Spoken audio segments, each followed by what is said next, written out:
Designing your own sounds is a challenge and an art all on its own, but if you're a keyboard player who is building sounds that you or someone else will eventually be using to perform live, then you've been invited into what I like to think of as the second layer of sound design, which is, how do I make these patches feel as good to play as they sound to listen to? And that's exactly what we're going to talk about today. We're going to talk about 3 ways that you can go about creating patches that feel as good to play as they do to listen to. Now, this is a part of a 5-week video series on sound design for keyboard players, so make sure you click that like button and click that subscribe button so you are notified when the next video in the series comes out. So the 3 things that I always come back to in terms of how I can create a really playable sound is creating appropriate touch response, an exciting evolution, and having appropriate volumes for each key range. So let's go through these one at a time, and we're going to start by talking about appropriate touch response. The most common way to alter touch response is actually by just using the amplitude envelope. Now, there's a card above where I go deep into details about how to use that, but just like the simple basics here is the longer the attack, the longer it takes the sound to start, and the shorter,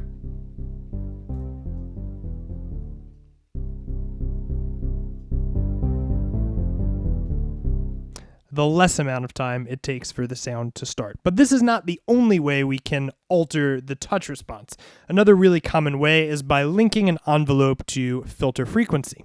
So if we go ahead and just click frequency here, and attach it to envelope 2, and drop the sustain down a little bit, you'll see that when I play, I get a sort of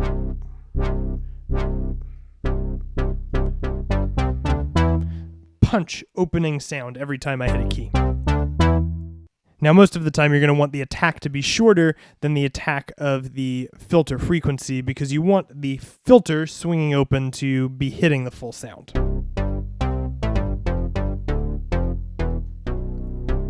To get that maximum punch. Now, you can also do this with a really long attack, and that's going to give you just this interesting sort of change over time.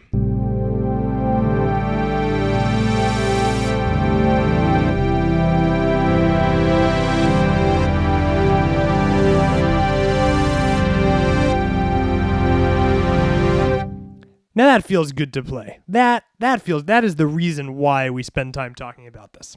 Okay, and one final thing, final way you can adjust touch sensitivity is to adjust the velocity to amp ratio. So right up here at the top, if you adjust, this velocity at 0%, this is going to be the same volume no matter what. But at 100, it's going to be louder when I hit harder and quieter when I hit softer. And that can be a nice feature to have, especially if you're really wanting your pads and your leads to respond to your fingers. So appropriate touch response. We've got filter frequency, amplitude envelope, and touch sensitivity. Moving on to category 2, evolving over time. So I'm going to let you in on one of my favorite evolution over time tricks, which is to use the unison feature built into Wavetable with an envelope. So as I hold down a sound, it begins to get wider and more detuned. So this is just a basic version of Wavetable. This is just a sine wave, but what I'm going to do is I'm going to take an envelope with a decently long attack and a 100% sustain. I'm going to link it to my unison amount. So now you're going to hear, as I hold down these notes, it's going to get wider and more detuned.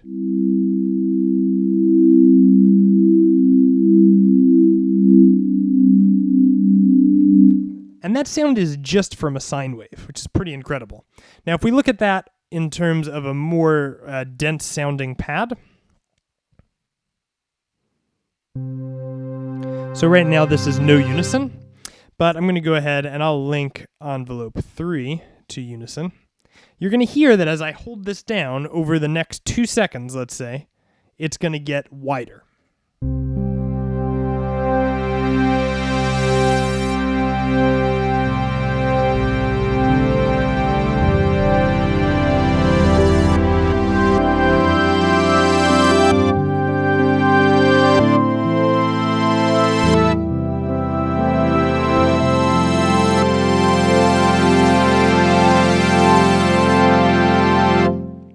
Now that's a cool sound to play. So unison to an envelope is a really good way to create an evolving sound over time. Now another trick I like to use is to have an LFO with a bit of an attack controlling pan. Now this patch actually already has that built in, but I'm going to show it to you by getting rid of it so you can kind of hear the difference. So this is what it sounds like without the LFOs. So I like to put these in differing directions and in differing amounts. So here goes. This is what it sounds like.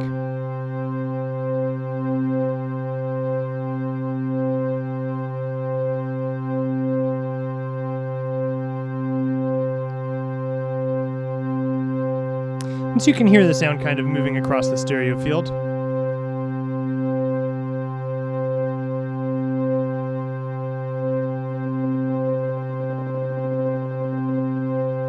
But if you keep this really subtle,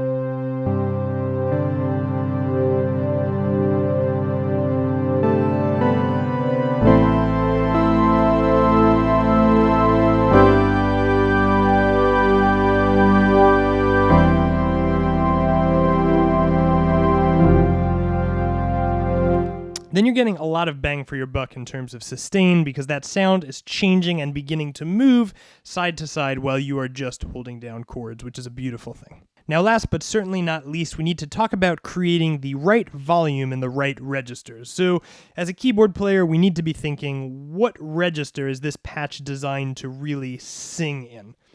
So there are two ways that you can go about doing this. One is by using key tracking on the amplitude, or the overall volume, and another is by doing the same thing on the filter. Now, amplitude is a bit more universal, while filter frequency is more often used to emulate the sounds of synths. So in Wavetable, if we go up here, and I already have this a little bit, but I'll get rid of it for now. Right now, no matter which note I hit, I'm getting the same volume. But if I pull this all the way down, I'm getting way more volume on the lower end than on the higher end, and the same the opposite way. If I go to the positive values, I'm going to get less volume on the low end. Now this can again be helpful if you're really wanting to have a synth that stands out in the higher range without creating too much mud on the bottom. Can be done right in the synth. Now we can use this same idea on filter frequency. So as we go up, you'll see as I go up the keyboard, my filter is opening more and more, and so that's going to give you that brassier sound. And if we combine that with our envelope on filter to frequency, you're getting that really brassy, really buzzy sound that has a higher intensity attack in the upper range. And that's pretty cool too. Now in all of these things, context is key, so we need to really be asking ourselves, where are we trying to use these sounds? Where should they be sitting? Are they layered? Are they the main piece? Are they not the main piece? But asking ourselves these questions is going to allow ourselves to design sounds that feel just as good to play as they do to listen to, which is going to make you want to use them more often, which will make you become more of a virtuoso on these synths, because just like the regular piano, these synths are becoming or have already become your instruments. Now on the screen right now, I've got links to some of the other videos in these series, so go ahead and click on the one that is most relevant to you. And if you're ready to go deeper, I also have a link on the screen right now for my sound design course. It's a pretty reasonably priced course, and it's really going to lay out all of the foundations of sound design and get you feeling really comfortable creating your own patches. And I look forward to connecting with you next week.